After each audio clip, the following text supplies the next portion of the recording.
آیت نمبر ہے 20۔ بسم اللہ الرحمن الرحیم۔ الحمد للہ رب العالمین والصلاة والسلام علی سید المرسلین وعلی آلہ واصحابہ اجمعین۔ اما بعد فاعوذ باللہ من الشیطان الرجیم۔ بسم اللہ الرحمن الرحیم۔ وجاء رجل من أقصى المدينة يسعى قال يا موسى إن الملأ يأتمرون بك ليقتلوك فاخرج إني لك من الناصحين، فخرج منها خائفا يترقب قال رب نجني من القوم الظالمين، ولما توجه تلقاء مدين قال عسى ربي أن يهديني سواء السبيل، ولما ورد ماء مدين وجد عليه أمة من الناس يسقون، ووجد من دونهم امرأتين تذودان قال ما خطبكما قالتا لا نسقي حتى يصدر الرعاء وأبونا شيخ كبير، فسقى لهما ثم تولى إلى الظل فقال رب إني لما أنزلت إلي من خير فقير۔ صدق اللہ مولانا العظیم۔ یہ آیات کا وہ حصہ ہے جس کی وجہ سے اللہ تعالیٰ نے اس سورت کو ہجرت کے سفر میں اتارا، چونکہ ان آیات میں حضرت موسیٰ علیہ السلام پر جو حالات آئے وہ بالکل وہی حالات تھے جو ہجرت کی رات رسول اللہ صلی اللہ علیہ وسلم پر آئے۔ 100% مماثلت ہے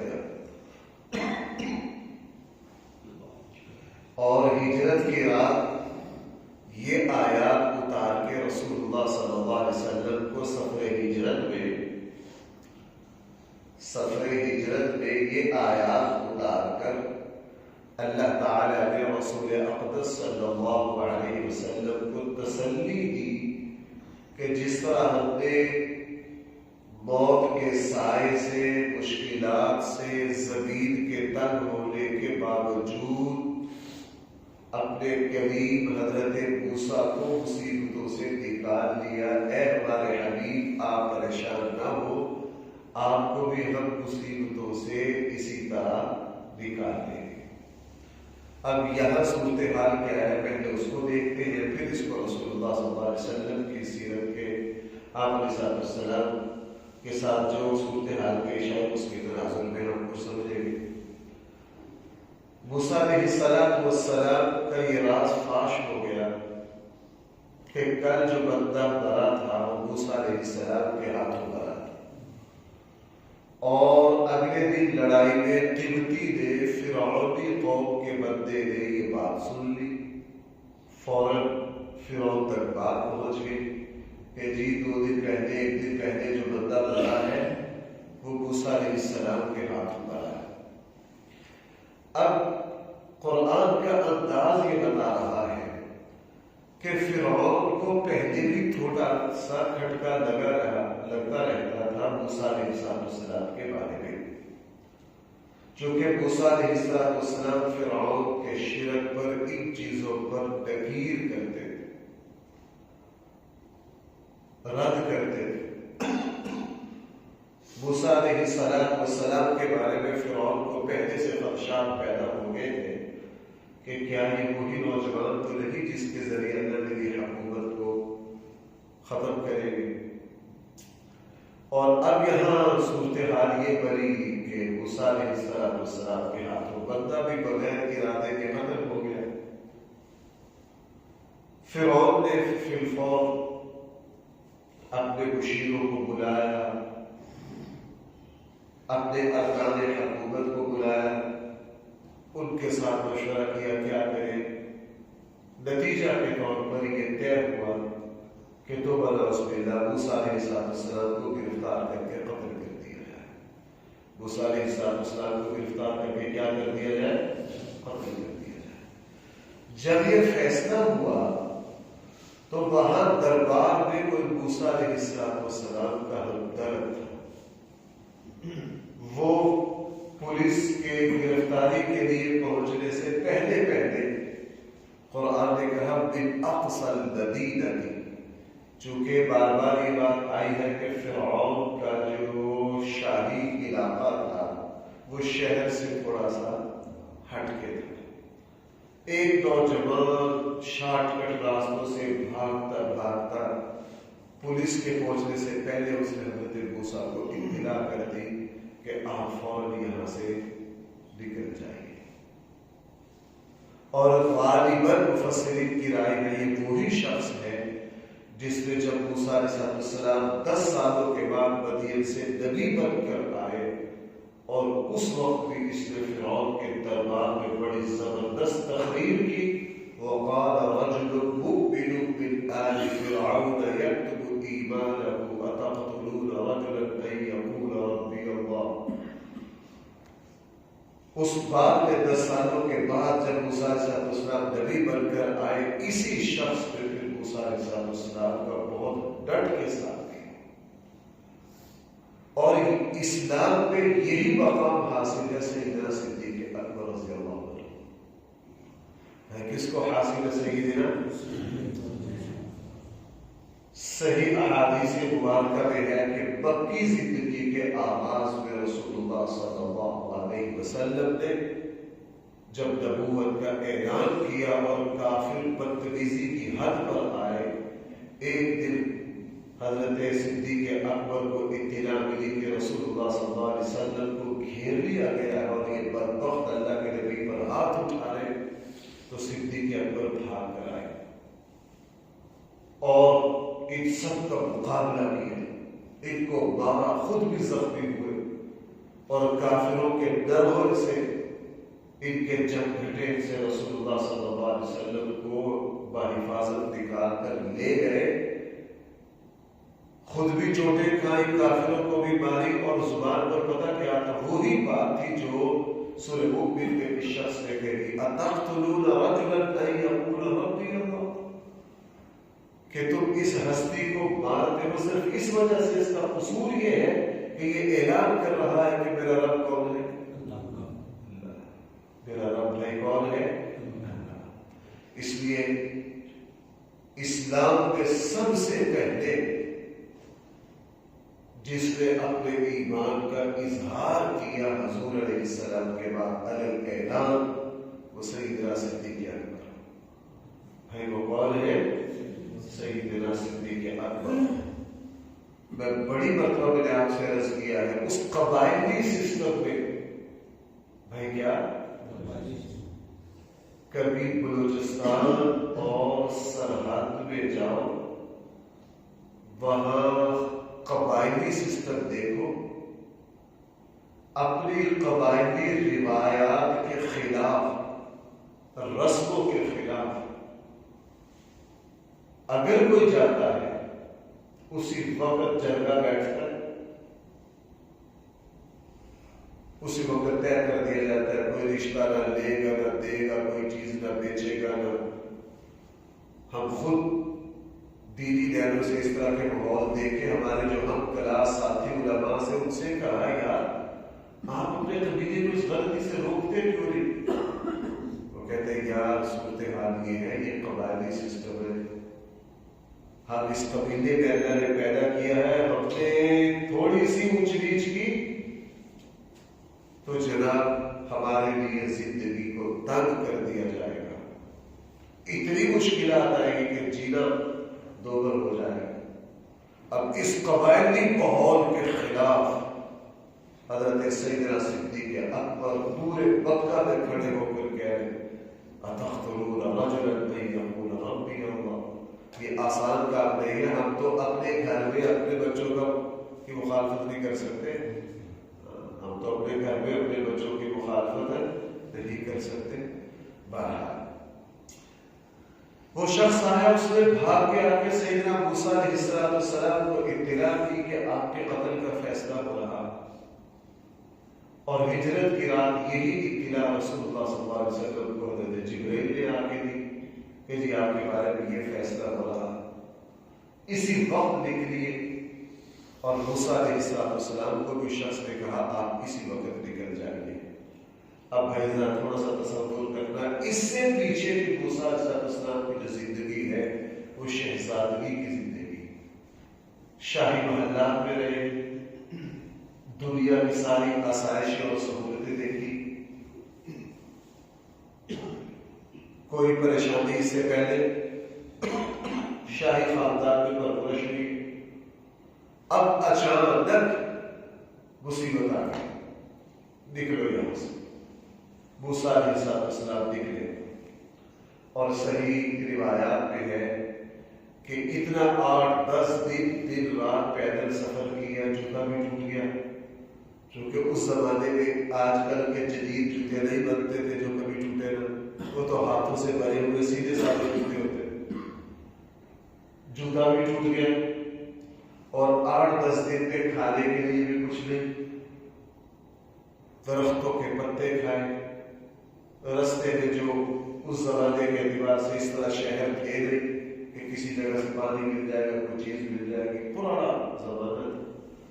10 دن سفر کرتے کرتے مدین پہنچے، کہ شہر میں پہنچے مدین میں کسی سے کوئی جان پہچان نہیں،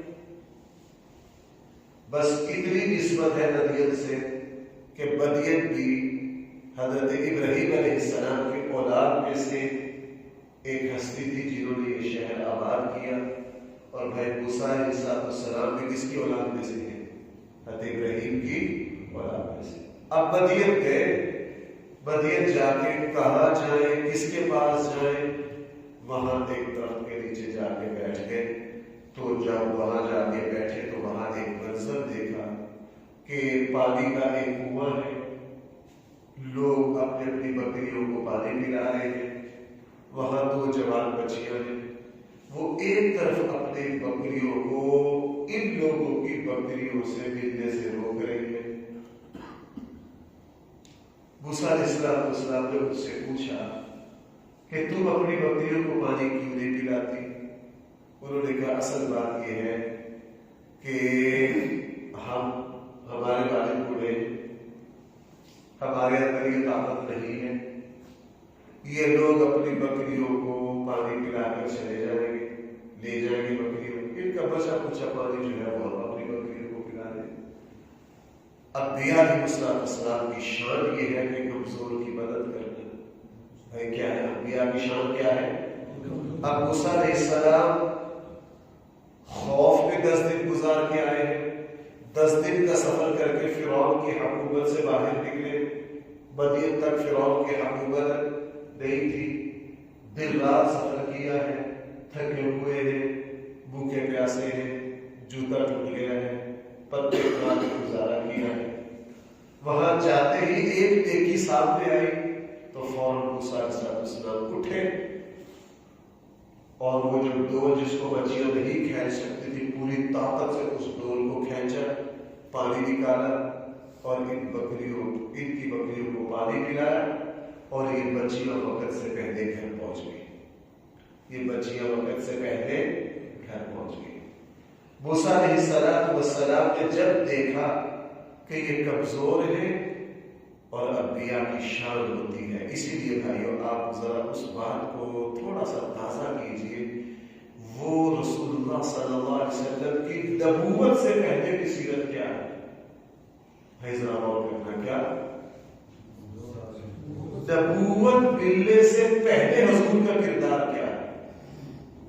نبوت ملنے کے بعد کا حضور کا کردار تو قرآن و سنت میں محفوظ ہے نا۔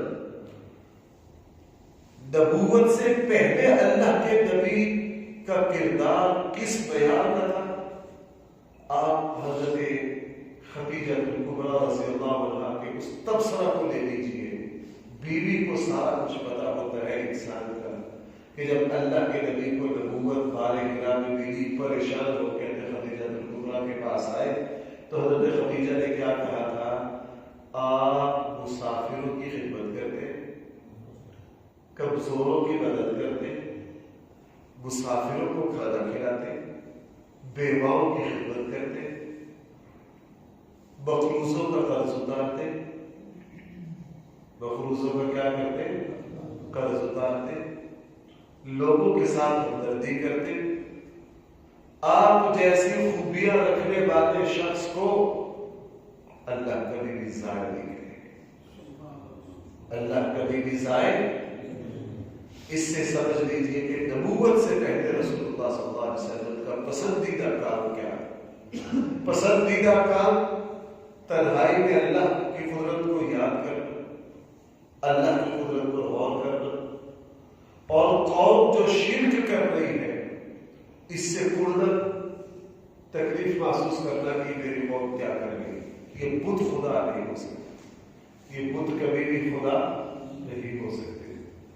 جب بھی مکہ کے دائیں بائیں مکہ میں کوئی مسافر آنا، اس مسافر کو سنبھالنا، اس کو کھانا کھلانا، اس کو راہ رکھنا، اور مکہ میں جتنی بیوائیں کمزور لوگ تھے ان کی خدمت کرنا۔ اور یہ جو عرب قبائل میں جو جنگ تھی، آپس میں خانہ جنگی، ہر ایک دوسرے کو مارنا لوٹنا، اللہ کے نبی صلی اللہ علیہ وسلم اس سے افسردہ ہوتے کہ یہ جو انسانیت آپس میں لڑ رہی ہے۔ تو خدیجہ کبریٰ نے حضور علیہ السلام سے فرمایا، اللہ کے رسول، آپ کی جو اوصاف ہیں، آپ جو کچھ کر رہے ہیں، اللہ تعالیٰ ایسی اوصاف والی ہستی کو کبھی بھی ضائع۔ خیر الناس من ينفع الناس، جو لوگوں کے لیے مفید ہو، جس سے انسانیت کی بھلائی ٹوٹ رہی ہو، اللہ تعالیٰ اپنے ایسے بندوں کو کبھی بھی ضائع نہیں ہونے دیتے، کبھی بھی ضائع نہیں ہونے دیتے۔ بندے کا کام یہ ہے، اب موسیٰ علیہ السلام اپنی زندگی کی کمزور ترین حالت پر پہنچ گئے، لیکن اللہ تعالیٰ نے یہاں سے موسیٰ علیہ السلام کے لیے راہیں کھول دی، دروازے کھول دی۔ اور یہی معاملہ رسول اللہ صلی اللہ علیہ وسلم کا تھا۔ مکی زندگی کے آخر پر مکہ کی زمین اتنی تنگ پڑ گئی، اتنی تنگ پڑ گئی کہ آج پورا مکہ ایکا کر کے اس ہستی کا خون بہانے پر آمادہ ہو گیا۔ اور آپ سب حضرات جانتے ہیں ایسی چال چلی کہ تمام قبائل اس ہستی کے توبہ نعوذ باللہ قتل میں شریک ہو۔ اس ہستی کا اس کے علاوہ کوئی قصور نہیں ہے، جو صرف یہ کہتی ہے اَن یقول ربی اللہ، کہ ہمارا رب کون ہے۔ اس کے علاوہ اللہ کے نبی کا کوئی اور قصور تھا؟ قوم کو صرف یہ کہا اس اللہ کی بندگی کرو جس نے پیدا کیا، پتھروں کو کیوں پوجتے ہو، اور خیر خواہی کی حد کر دی، اور سب نے محاصرہ کر لیا۔ اللہ کے نبی کو سب کچھ چھوڑ کے راتوں رات بھائی مدینہ جانا پڑا۔ تو اللہ تعالیٰ نے فرمایا، دیکھیے آپ یہاں سے آپ کے لیے کس طرح خیر پیدا کرتے ہیں۔ انہوں نے اللہ کے نبی کو تو نعوذ باللہ رد کر دیا، اور مدینہ والوں نے اپنے دلوں کے، اپنے شہر کے، اپنے گھروں کے دروازے کھول دیے۔ میں بعض دفعہ حیران ہوتا ہوں، یہاں اللہ کے نبی کے گھر کا محاصرہ ہو رہا ہے، اور اللہ کے نبی جان بچا کر 3 دن غار ثور، اور وہاں سے چھپتے چھپاتے کہاں پہنچے؟ مدینہ۔ یہ قتل کے لیے صفے نام سے کھڑے، اور مدینہ والے 8 دن سے سارا مدینہ کوبا کے باغات پر جمع ہو کر استقبال کی تیاری کر رہے۔ کیوں بھائی ایسا ہے کہ آپ ذرا دونوں منظروں کو دیکھو، مکہ میں صورتحال کیا ہے اور مدینہ میں صورتحال۔ ادھر پورا مکہ خون کا پیاسا بن کے تلواریں لے کے کھڑا، اور ادھر پورا مدینہ ہر روز صبح کو نکلتے ہیں، اور 8-9 بجے تک پورا مدینہ کیا کرتے ہیں؟ آج پہنچے، آج پہنچے، آج پہنچے، آخری دن انتظار کر کے دھوپ تیز ہونے پر واپس پلٹ ہی رہے تھے کہ یہودی کھجور پر چڑھا ہوا تھا، کھجوریں توڑ رہا تھا. اس نے دور سے دیکھا، اس نے جب مدینہ کے لوگوں کو واپس جاتے دیکھا، ان کو آواز دی کہ لگتا ہے تمہارا روز جس مہمان کے استقبال کے لیے آتے ہیں وہ آ رہے ہیں، لگتا ہے. پھر مدینہ نے کیا کیا؟ اور آپ تصور کیجئے یہاں اپنا گھر چھوڑنا پڑا. بھائی یہاں کیا کرنا پڑا؟ اپنا گھر چھوڑنا پڑا. اور ادھر مدینہ میں آپس میں لڑائی ہو رہی ہے. ہر مدینہ کا شخص حضور کی اٹھنے کی نکیل پکڑ رہا. وہ کہہ رہا میرے گھر ٹھہریے، وہ کہہ رہا میرے گھر ٹھہریے، وہ کہہ رہا میرے میزبان بننا، وہ کہہ رہا میرے میزبان بننا. جب گھٹا لگ گیا، اللہ کے نبی نے دیکھا یہ کبھی لڑ ہی نہ پڑے آپس میں. وہ کہہ رہا اللہ کے رسول میرے میزبان ہے، میرے مہمان ہے، وہ کہہ رہا میرے مہمان ہے. تو اللہ کے نبی نے کہا میری اٹھنے کی نکیل کو چھوڑ دو، اس کو اللہ تعالیٰ کی طرف سے حکم ہوا ہے، یہ جہاں جا کر بیٹھے گی میں اسی گھر میں چلا جاؤں گا. اب آپ ذرا اس منظر کو دیکھو، اللہ کے نبی کی اٹھنی مدینہ کی گلیوں میں چل رہی ہے اور سارا مدینہ اپنے اپنے محبت میں پیچھے پیچھے پھر رہے کہ دیکھو آج کس کے نصیب جاگتے ہیں، کس کے گھر بیٹھتے ہیں. اٹھنی پورے مدینہ کا چکر لگاتے آ کے حضرت ابو ایوب انصاری کے دروازے پر بیٹھ گئے. اور واضح جگہ میں لکھا ہے کہ باقی مدینہ نے کہا نہیں جی یہ تو اتفاق سے بیٹھ گئی ہوگی تھک کے، یہ تو کیا تھک کے اتفاق سے بیٹھ گئی ہوگی، ہمیں منظور نہیں ہے. اللہ کے نبی نے کہا کہ دوبارہ کر کے دیکھ. مدینہ سے باہر جا کے اٹھنی کو پھر چھوڑا، پھر کدھر آ گئی؟ تیسری مرتبہ چھوڑا، پھر کدھر آ گئی؟ جب تیسری مرتبہ آ گئی تو وہ ایوب انصاری نے پورے مدینہ کو کہا بھائی اب یہ میرا ہی حق ہے. اور چونکہ یہ حضور کے نانحال میں سے تھے، بڑے خوش ہوئے، فوراً اپنے دروازے کھول دیے، اللہ کے نبی کا سامان اٹھایا. ابھی ادھر اس ہستی کو اپنا مہمان بنانے کے لیے لڑائی ہو رہی ہے، اور تو بناؤ اور مکہ میں اس ہستی کا خون بہانے کے لیے صفیں باندھی جا رہی ہے. اللہ کی عجیب شان ہے، اللہ کی بھائی کیا ہے؟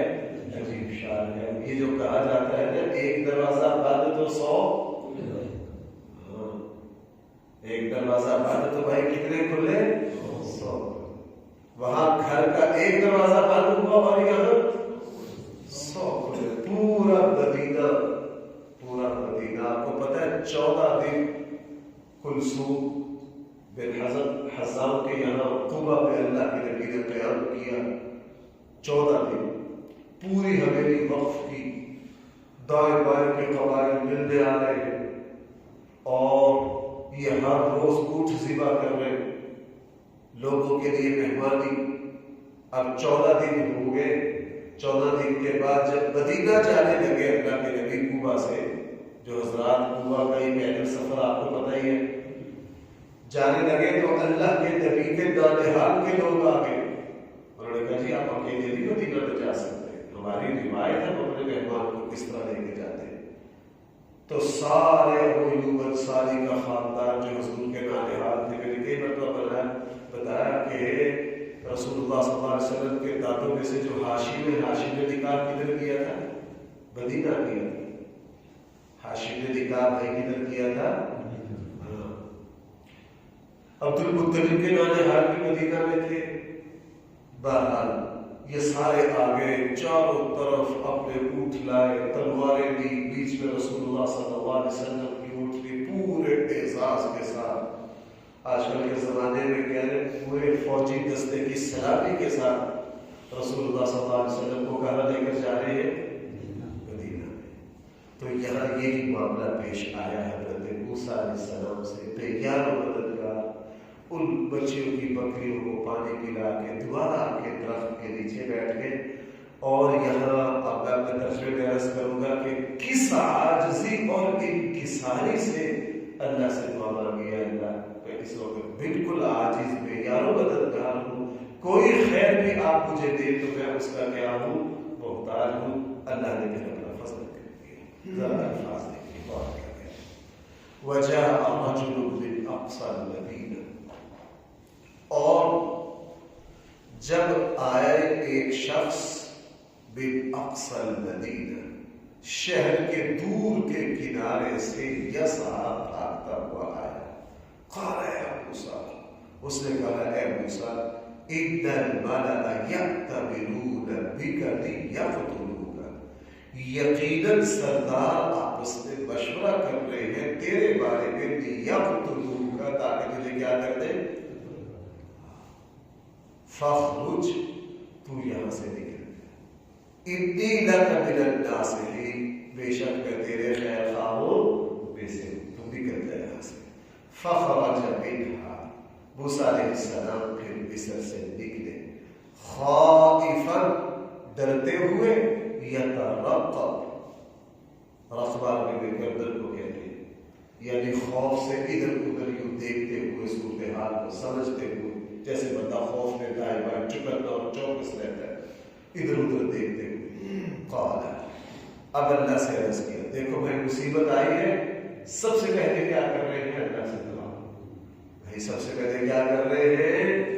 اللہ سے دعا. قال، کہا اے میرے رب، نجنی من القوم الظالمین، مجھے ظالموں سے نجات دے.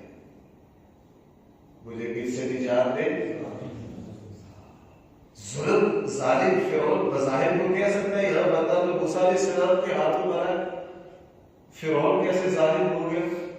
بھائی فرعون ان لوگوں کے بچوں کو قتل کرتا رہا ہے کہ نہیں؟ بنی اسرائیل پر ظلم ڈھا رہا ہے کہ نہیں؟ موسیٰ علیہ السلام سے زیادہ قتل خطا ہوا ہے، غلطی سے قتل ہوا ہے، اور غلطی سے جو قتل ہوتا ہے اس کی سزا قتل نہیں ہوتی، دیت ہوتی ہے، تعمال ہوتا ہے.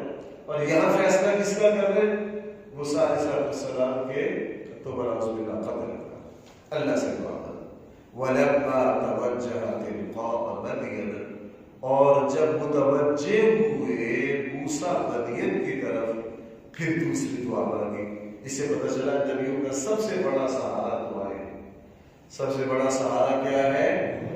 دعائیں. یہ دوسری دعا ہوگی.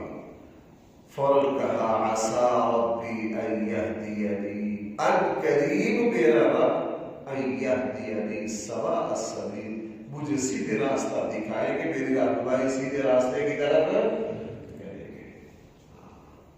وَلَمَّا وَرَدَ مَاءَ مَدْيَنَ، اور جب پہنچ گئے مدین کے پانی پر، وَجَدَ عَلَيْهِ أُمَّةً مِّنَ النَّاسِ يَسْقُونَ، وہاں پایا ایک جماعت، لوگوں کی ایک جماعت کو، یسقون، کہ وہ پانی پلا رہے ہیں. وَوَجَدَ مِن دُونِهِمُ امْرَأَتَيْنِ تَذُودَانِ، اور پایا ان لوگوں سے تھوڑا سا ہٹ کے دو عورتوں کو جو اپنی بکریوں کو روک رہی ہیں. ان سے پوچھا مَا خَطْبُكُمَا، تمہارا کیا مسئلہ ہے؟ تمہیں کیا پریشانی ہے؟ تم کیوں ایک طرف اپنی بکریوں کو پانی سے روکے؟ قالتا، دونوں نے کہا لا نسقی حتی، ہم نہیں پلا سکتی، حتی یصدر الرعاء، یہاں تک کہ یہ سارے لوگ یہاں سے چلے جائیں. بذرا غور کرنا قرآن کے الفاظ میں. موسیٰ نے صرف اتنا پوچھا کہ تم اپنی بکریوں کو پانی، اس کا جواب ہو گیا، لیکن انہوں نے آگے اپنی طرف سے یہ کہا وَأَبُونَا شَيْخٌ کبیر، کہ ہمارے والد جو ہے وہ کیا ہے. حالانکہ موسیٰ علیہ السلام نے یہ پوچھا نہیں. اس سے پتہ چلا اس زمانے میں بھی جوان بچیوں کا اس طرح گھر سے باہر جانا پسندیدہ. تو اگلا سوال خود بخود پیدا ہوتا تھا کہ تم جوان بچی بکریاں لے کر کیوں آئی ہو؟ تو بچیوں نے وضاحت کر دی ہماری مجبوری یہ ہے کہ ہمارے والد کیا ہے، بوڑھے ہیں، ہمارے علاوہ اور کوئی ہے. اب موسیٰ علیہ السلام فوراً سمجھ گئے کہ ایک ہی میرے ساتھ میں آ گئے. فَسَقَىٰ لَهُمَا، تو ان دونوں بچیوں کی بکریوں کو پانی پلایا. ثُمَّ تَوَلَّىٰ إِلَى الظِّلِّ، اور پھر متوجہ ہوئی کدھر؟ سائے. موسیٰ علیہ السلام جس درخت کے نیچے پہلے بیٹھے تھے اسی درخت کے نیچے آ کے بیٹھ گئے. پھر تیسری مرتبہ دعا مانگی. نہیں کتنی مرتبہ دعا مانگی؟ فَقَالَ رَبِّ، پھر عرض کیا اے میرے رب. یہ الفاظ بہت ہی عجیب ہے. ذرا فرمایا انی لما انزلت الی من خیر فقیر. یہ جو فقیر ہے نا، اس کا ترجمہ انی کے ساتھ کریں گے، اے اللہ میں محتاج ہوں. فقیر کا ترجمہ کرنے کریں گے انی کے ساتھ. انی فقیر، اے اللہ میں کیا ہوں؟ کس چیز کا؟ لما انزلت الی من خیر، آپ میری جولی میں اس وقت جو بھی خیر ڈال دیں، اے اللہ میں کیا ہوں؟ محتاج ہوں. اس عاجزی سے اے اللہ میری صورتحال اس وقت یہ ہے، کسی بھی طرح کی بھلائی مجھ تک پہنچے اب میں اس کا کیا ہوں؟ محتاج ہوں. اللہ نے فرمایا اے موسیٰ اب ذرا آزمائش اپنی آخری حد تک پہنچ گئی ہے، اب دیکھ میں یہاں سے عروج کو کس طرح شروع کرتا ہوں. یہ اللہ کی شان ہے.